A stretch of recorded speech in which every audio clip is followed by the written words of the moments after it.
Welcome to STR news. వార్తలు చదువుతుంది మీ మాధురి. దళితుల మహిళల అభ్యున్నతి, సామాజిక న్యాయం, సమాన అవకాశాల కోసం నిరంతరం పోరాడిన డాక్టర్ బాబు జగ్జీవన్రావు జీవితం ప్రతి ఒక్కరికి ఆదర్శనీయమని జిల్లా కలెక్టర్ విజయేంద్ర బోయి అన్నారు. శనివారం బాబు జగ్జీవన్రావు 118వ జయంతిని పురస్కరించుకుని మహబూబ్ నగర్ జిల్లా కేంద్రంలో అంబేద్కర్ ఆడిటోరియంలో నిర్వహించిన కార్యక్రమానికి జిల్లా కలెక్టర్ ముఖ్య అతిథిగా పాల్గొని ఆయన చిత్రపటానికి పూలమాలలు వేసి నివాళులు అర్పించారు. ఈ సందర్భంగా ఏర్పాటు చేసిన సమావేశంలో ఆమె మాట్లాడారు. వ్యవసాయ శాఖ, రక్షణ శాఖ, రైల్వే శాఖ, కమ్యూనికేషన్ శాఖ, భారత ఉప ప్రధానిగా కీలక పదవులు నిర్వహించారని అన్నారు. ఈ కార్యక్రమం ద్వారా 10% యూనిట్లు ఏర్పాటు చేసి కార్యక్రమాన్ని విజయవంతం చేయాలని అన్నారు. రాష్ట్ర మైనార్టీ ఆర్థిక సంస్థ చైర్మన్ ఒబేదుల్లా కొత్వాల్ మాట్లాడారు.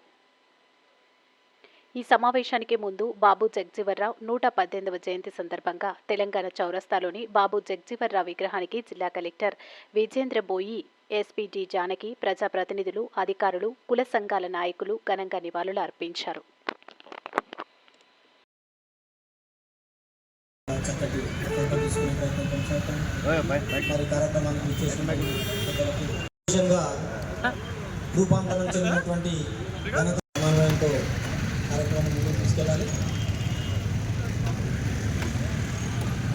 అట్టడుగు సామాజిక వర్గాల అభ్యున్నతి లక్ష్యంగా సామాజిక చక్కగా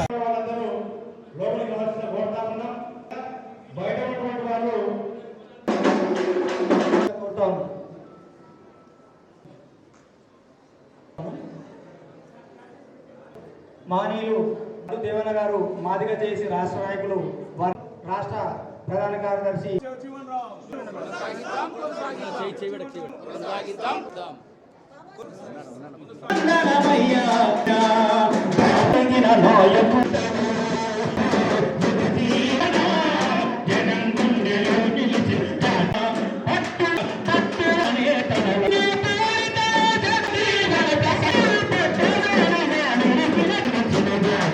ఉద్దేశించి ప్రసంగించవలసిందిగా బాబు జగ్జీవన్రావు గారి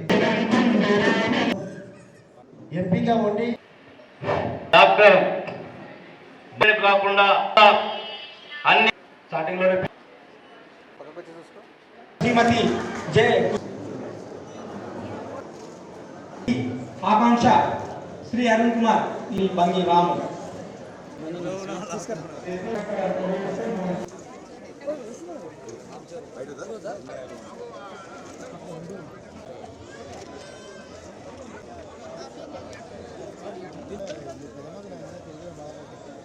ఇవన్నీ అమలయ్యే విధంగా చూసినటువంటి గొప్ప పరిపాలన దక్షతను మన బాబు జగ్జీవన్రామ్ గారు. ఆ రోజు కేంద్ర ప్రభుత్వంలో మంత్రిగా ఉంటూ వారు ఒకటే సీరియస్గా వారు తీసిన కాన్సన్ట్రేషన్ అంతా ఒకటే.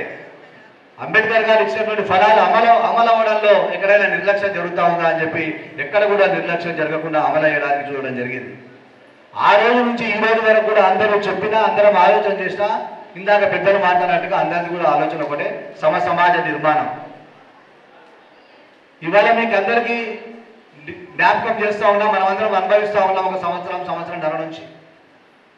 ముఖ్యంగా సాంఘిక సంక్షేమ శాఖ, బీసీ శాఖ లేదా ట్రైబల్ వెల్ఫేర్, హాస్టల్ విద్యార్థులకు ఈ ప్రభుత్వం వచ్చిన తర్వాత, కాంగ్రెస్ ప్రభుత్వం వచ్చిన తర్వాత రాహుల్ గాంధీ గారి ఆలోచనను ఇంప్లిమెంట్ చేయడానికి కృతజ్ఞతతో ఉన్నటువంటి ప్రజాపాలన అందిస్తున్న మన రాష్ట్ర గౌరవ ముఖ్యమంత్రి రేవంత్ రెడ్డి గారి నాయకత్వంలో మొట్టమొదట పిల్లల కడుపు నింపడానికి హాస్టల్ మెస్ ఛార్జీలు మరియు కాస్మెటిక్ ఛార్జీలు 4 గంటలుగా పెంచడం జరిగింది.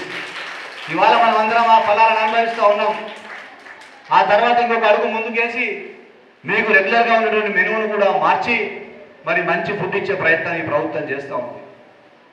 మరి సమాజ నిర్మాణం రావాలంటే దళితులు, తాడితులు, పీడితులు, గిరిజనులు, అక్షరాస్యతకు దూరంగా ఉన్నటువంటి వాళ్ళందరూ కూడా చదువుకోవాలంటే సమాజ నిర్మాణం, సమాన విద్య ఉంటే తప్ప జరగదని చెప్పిన ఆలోచనతో, గొప్ప దూరదృష్టితో మన గౌరవ ముఖ్యమంత్రి రేవంత్ రెడ్డి గారు ప్రతి నియోజకవర్గంలో ఒక ఇంటిగ్రేటెడ్ రెసిడెన్షియల్ స్కూల్స్ కొరకు దాదాపు 150 నుంచి 200 కోట్లు వెచ్చించి ప్రతి నియోజకవర్గంలో ఒక స్కూల్ కట్టడానికి ఇవాళ ప్రభుత్వం కంకణం కట్టుకుంది.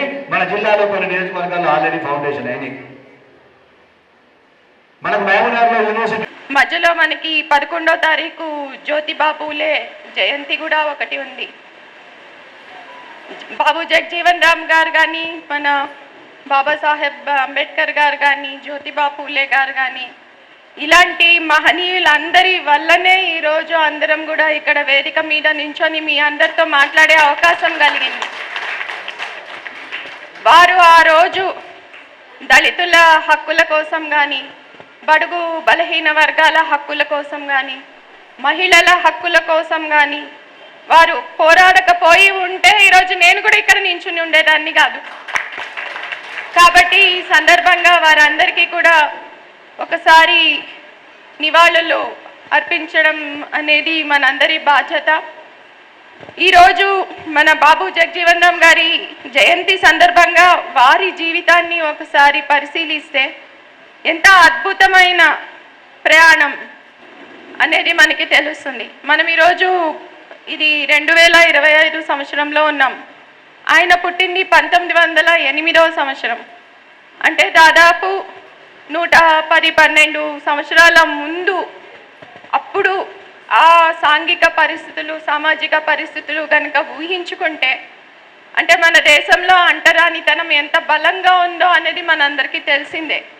ఇప్పుడు కూడా కొన్ని ప్రజా సంఘాలు దేవాలయంలో ప్రవేశం గురించి ఇంకా ఈ రోజు కూడా మాట్లాడుతున్నాయి. అంటే ఈ రోజునే ఇలాగా ఉంటే ఆ రోజుల్లో పరిస్థితి ఎట్లా ఉండేది అనేది మనం అందరం కూడా ఊహించుకోవచ్చు.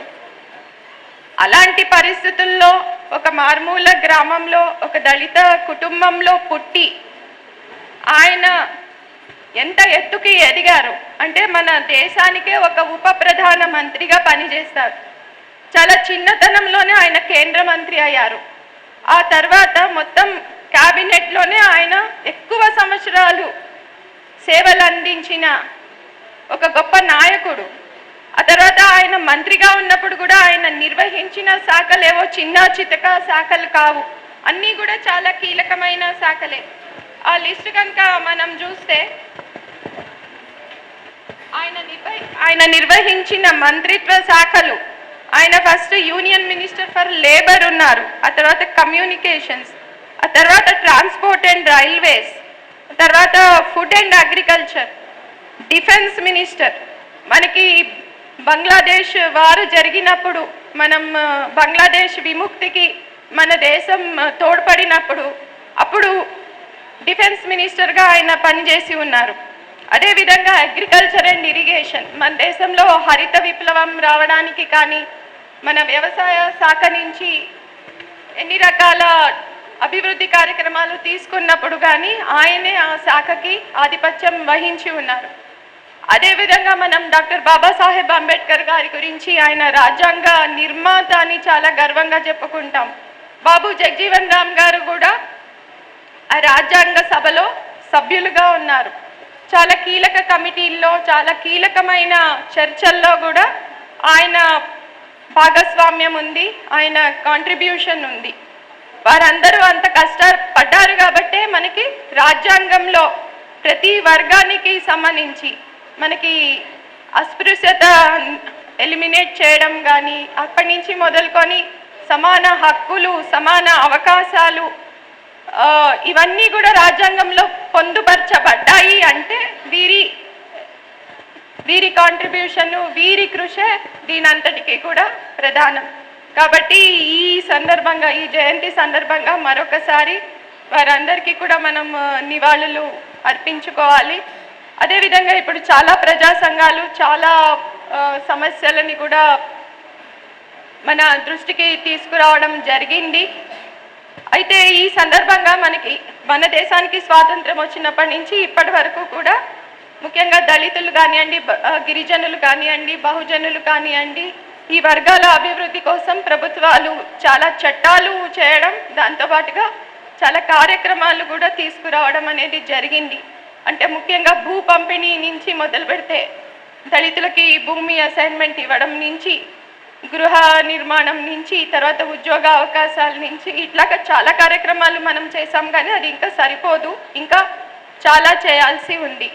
ఇప్పుడు మన జిల్లాలో కూడా మరిన్ని తాజా వార్తల కోసం మా STR న్యూస్ ఛానల్ ని సబ్స్క్రైబ్ చేయండి, లైక్ చేయండి, షేర్ చేయండి.